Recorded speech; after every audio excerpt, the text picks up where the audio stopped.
दोस्तों फिर से हाजिर हूँ आपके सामने एक सच्ची घटना के साथ। आज की कहानी जो मैं आपके सामने लेकर आया हूँ, ये ऐसी कहानी है जो आपको अंदर तक झंझोर के रख देगी।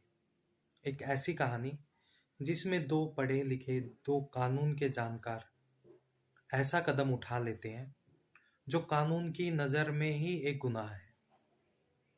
नमस्कार दोस्तों, मेरा नाम है युद्धवीर कादयान। प्लीज़ अगर आपको मेरी कहानी, मेरा कंटेंट पसंद आता है तो चैनल को लाइक, सब्सक्राइब ज़रूर कीजिएगा।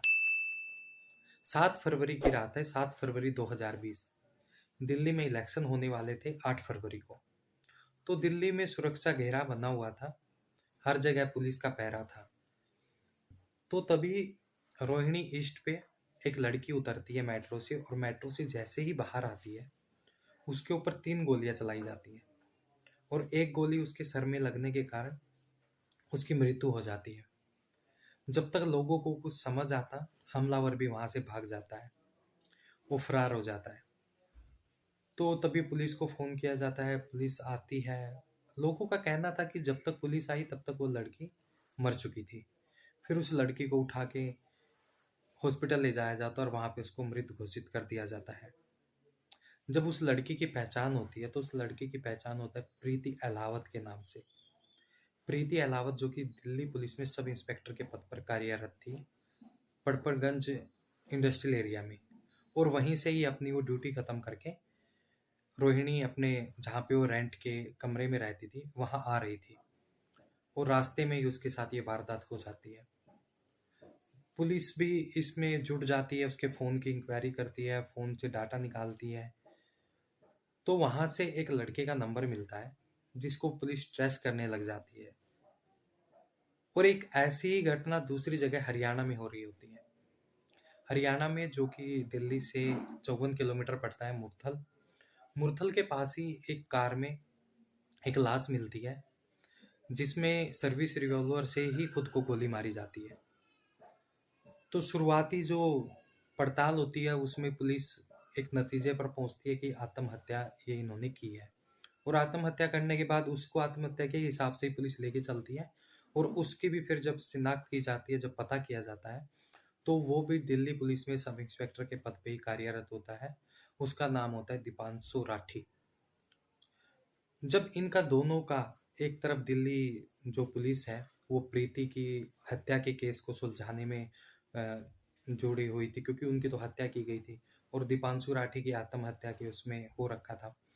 तो जब पुलिस वहाँ पे इन्वेस्टिगेशन करती हुई प्रीति की, तो इसके कॉल को, इसके फ़ोन को ट्रेस करते हुए दीपांशु के घर पहुँचती है, तो वहाँ पे पता चलता है कि दीपांशु ने भी आत्महत्या कर ली है।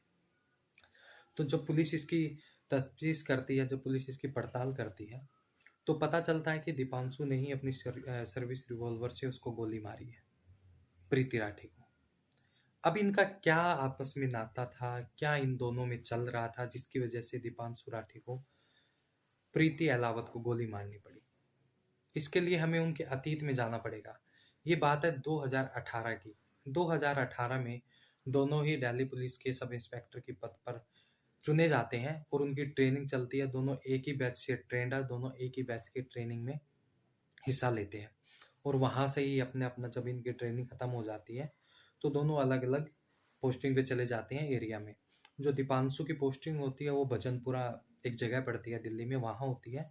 और जो प्रीति की होती है वो मैंने आपको बताया पटपनगंज इंडस्ट्रियल एरिया में उसकी थाने में तैनाती होती है। लेकिन दोनों के फ़ोन पे बातें होती रहती है, और बात होते होते दोनों में प्यार हो जाता है।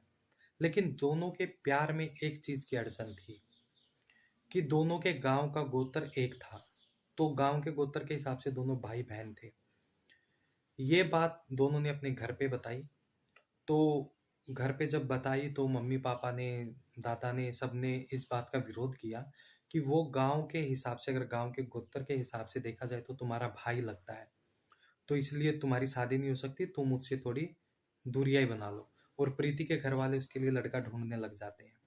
तो प्रीति ये बात दीपांशु को भी बता देती है कि घर में ऐसे बातें हुई है, और घर वालों ने बोला है कि तुम दोनों भाई बहन हो, तो इसलिए हमारा दोनों का अलग रहना ही हमारे लिए सही रहेगा। तो प्रीति ये कह के वहां से चली जाती है, और उसके बाद दीपांशु उसको फोन करता रहता है, मैसेज करता रहता है, वो उसका नंबर भी ब्लॉक कर देती है। उससे कोई बातचीत नहीं करती, कोई बातचीत नहीं होती है। तो दीपांशु जहाँ पे, क्योंकि दीपांशु के सर पे तो एक पागलपन सवार था, एक प्यार का। तो वो क्या करता है, जो इनके बैच का, जहाँ से इन्होंने ट्रेनिंग की थी, वो बैच का एक व्हाट्सएप ग्रुप होता है। उसी बैच के व्हाट्सएप ग्रुप पे फोटोज वगैरह डालने लग जाता है दोनों के। तो इससे वो काफी डिप्रेशन में चली जाती है प्रीति। और वो कुछ दोबारा इनको फोन करके समझाती है कि हमारा कुछ नहीं हो सकता, तुम ऐसा मत करो, जिंदगी खराब हो जाएगी। लेकिन दीपांशु समझने के लिए राजी ही नहीं था। वो बार बार एक ही चीज बोलता था कि हम दिल्ली रह लेंगे, कोई दिक्कत नहीं है। तो इन्होंने बोला नहीं, ये इज्जत की बात है, घर वाले की इज्जत चली जाएगी, प्रीति बोलती है। लेकिन दीपांशु मानने के लिए राजी नहीं था। तो इसलिए फिर वो उसका नंबर ब्लॉक लिस्ट में दोबारा डाल देती है, और फिर अपना नंबर वगैरह भी वो चेंज कर लेती है थोड़े दिन बाद। फिर दीपांशु को जब पता चलता है कि इसकी शादी के लिए लड़का ढूंढ रहे हैं, तो उसके मन में एक चीज आती है कि मुझे प्रीति ने धोखा दिया है, कि ये अपने घर वालों को कन्विंस तक नहीं कर पा रही है, अपने घर वालों को बोल तक नहीं पा रही है कि मैं दीपांशु से प्यार करती हूँ, हम दोनों शादी करना चाहते हैं, हम दोनों एक अच्छे ओहदे पे हैं, एक अच्छे पद पे हैं, तो हम अपनी जिंदगी अच्छे से गुजार सकते हैं।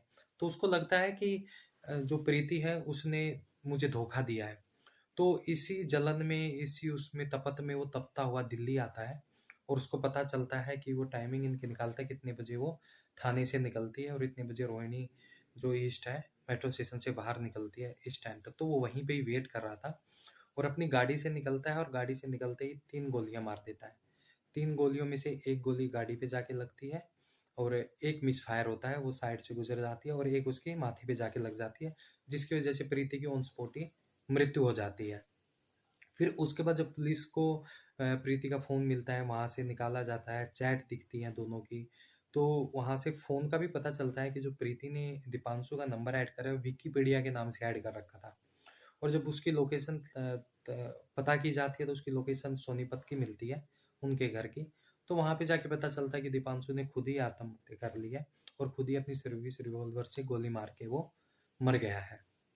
तो दोस्तों, ये कहानी थी ऐसी दो सब इंस्पेक्टर की, जिनको कानून का जानकार सब कुछ होते हुए भी समाज उनके प्यार में एक बंदिश बना, और उसी के बीच में ही दोनों का प्यार उलझ के रह गया। और फिर अंत इतना भयावह हुआ कि दोनों को अपनी मौत से, अपनी जिंदगी से हाथ धोना पड़ा। दोस्तों, अगर आपको मेरा कंटेंट पसंद आया तो प्लीज सब्सक्राइब जरूर कीजिएगा मेरे चैनल को। धन्यवाद दोस्तों।